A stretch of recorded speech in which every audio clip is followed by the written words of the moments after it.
Nous nous étions déjà mobilisés au printemps contre ce projet de loi. Des concertations ont été ouvertes avec les représentants du gouvernement qui ont donné lieu à certaines maigres concessions.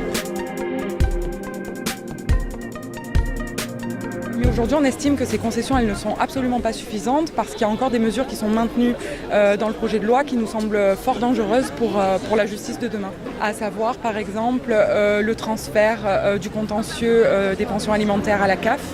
Donc on n'aura plus de juge pour ces difficultés-là qu'en dernier recours. La création d'un tribunal criminel départemental, une dématérialisation excessive de la justice, la systématisation des visioconférences.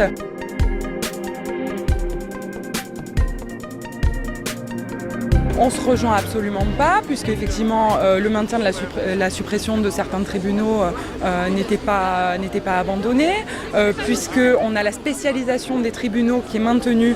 Donc ça veut dire que maintenant, je vous donne un exemple, si on a une difficulté en droit de la famille, si ça se trouve c'est le tribunal d'Aix-en-Provence qui sera spécialisé, et donc effectivement on a ces difficultés-là dont on a pu discuter longuement, et le maintien de mesures de proximité, je ne le crois pas, puisqu'effectivement, la difficulté avec les représentants du gouvernement, c'est que dès lors qu'on est contre des mesures qui sont dans ce projet de loi, on nous dit qu'on ne comprend pas et que c'est faux.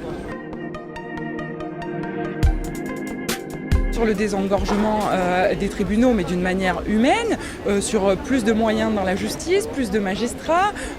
Donc effectivement, je crois que les seuls moyens qui ont été débloqués, ça concernait des mesures de détention et absolument pas les mesures générales de la justice qui sont très inquiétantes aujourd'hui.